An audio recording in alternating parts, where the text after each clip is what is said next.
الذين آمنوا وتطمئن قلوبهم بذكر الله ألا بذكر الله تطمئن القلوب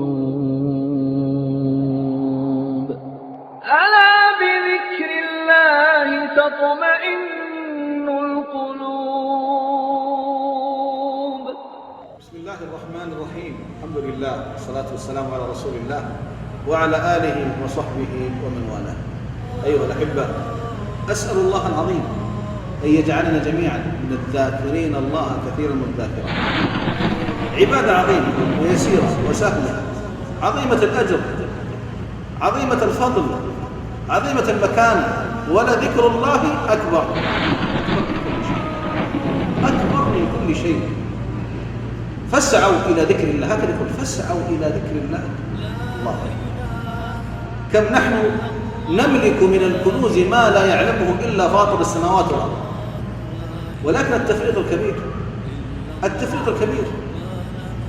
يمضي النبي صلى الله عليه وسلم يوم من الأيام مع الصحابة فيرى جبلا فقال سيروا هذا جندان سبق المفردون. قالوا ومن المفردون يا رسول الله؟ قال الذاكرون الله كثيرا والذاكرات. الله أكبر.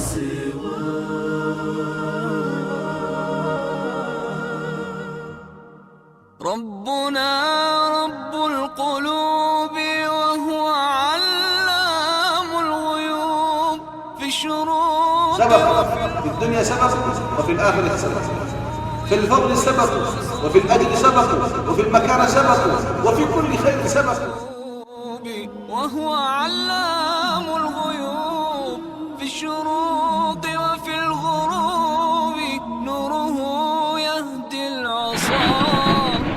أيها الأحبة، أتمنى حينما نعيش مع النصوص أن ندخل في هذه النصوص بفكر واسع شامل.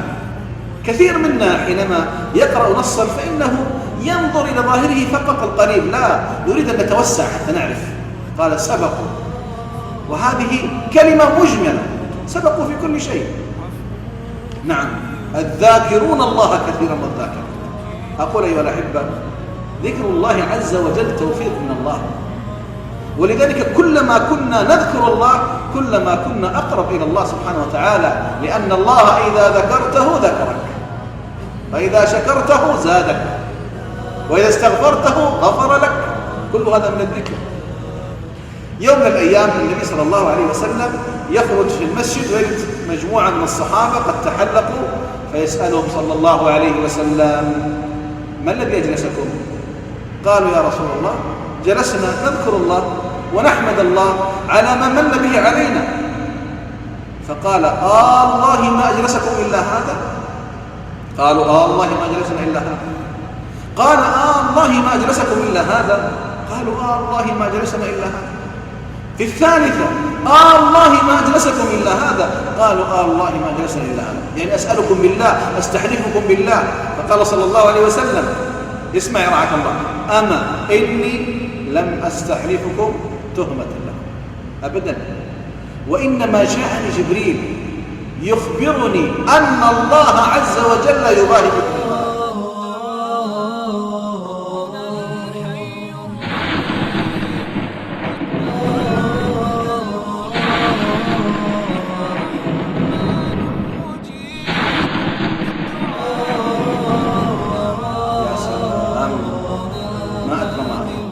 الله سبحانه وتعالى يرسل جبريل عليه السلام، يا محمد أخبر، يا جبريل أخبر محمد أنني أباهي بأولئك النفر الذين جلسوا في المسجد، أباهي بهم الملائكة الملأ الأعلى.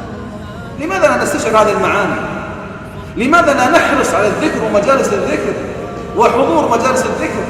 بعضنا قد يجلس وقت طويلة وينسى أن يجلس في مجلس يقال فيه في آخره وهم مغفورا لكم قد بدلت سيئاتكم حسنات. هم القوم لا يشقى بهم جليسهم. تخيل حينما الله سبحانه وتعالى يقول لمجموعة من الناس قد جلسوا في مجلس يذكرون الله أشهدكم يا ملائكتي أني غفرت لهم، فيقول ملك من الملائكة يا ربي فلان ما جاء إلا لحاجة، ما زال الذكر، لكنه جلس مع أهل الذكر. قال وله قد غفرتهم القوم لا يشقى بهم جليسهم. فكيف إذا ذكرت الله عز وجل؟ كيف إذا ذكرت الله عز وجل؟ كيف إذا ذكرت الله عز وجل؟ كيف إذا ذكرت الله عز وجل؟ كيف إذا ذكرت الله عز وجل؟ كيف إذا ذكرت الله عز وجل؟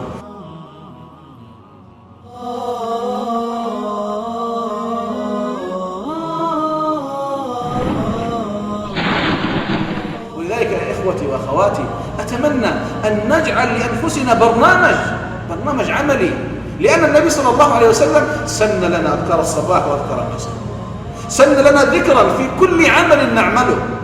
حتى الثوب، أنت تلبس الثوب له ذكر، حينما تخلع الثوب، تدخل البيت، تخرج من البيت، تذهب السوق، تركب سيارتك، وهكذا وهكذا. إذن أيها الأحبة، نحن نملك كنوزا والله ما تقدر بها. أنا أعطيك مثال بسيط. حينما يقول صلى الله عليه وسلم الطهور شطر الإيمان والحمد لله تملأ الميزان. ميزان ماذا؟ ميزان الله عز وجل كلمة واحدة تملأ الميزان. وسبحان الله وبحمده تملأان أو تملأ ما بين السماوات والأرض، وفي رواية ما بين السماوات. هذا كلام أظن عربي وأظن واضح جدا واضح. سبحان الله وبحمده تملأان أو تملأ ما بين السماوات والأرض. حديث آخر يقول صلى الله عليه وسلم الحمد لله تملأ ما بين السماء والأرض. صدقوني أيها الأحبة، إنه كلام عربي واضح البيان والمعنى، لكن أين نحن منه؟ أين نحن من المحافظة عليه؟ يا سلام لو أن وضعنا لأنفسنا هذا البرنامج، حافظنا على أذكار الصباح والمساء التي ما منها أيضا إنسان يقول يعني، لكن لا بد أن نحرص ثم نضع لنا برنامجا عمليا. أسأل الله سبحانه وتعالى أن يجعلنا جميعا من الذاكرين الله كثيرا والذاكرات. صلى اللهم على محمد وعلى آله وصحبه وسلم. الحمد لله رب العالمين.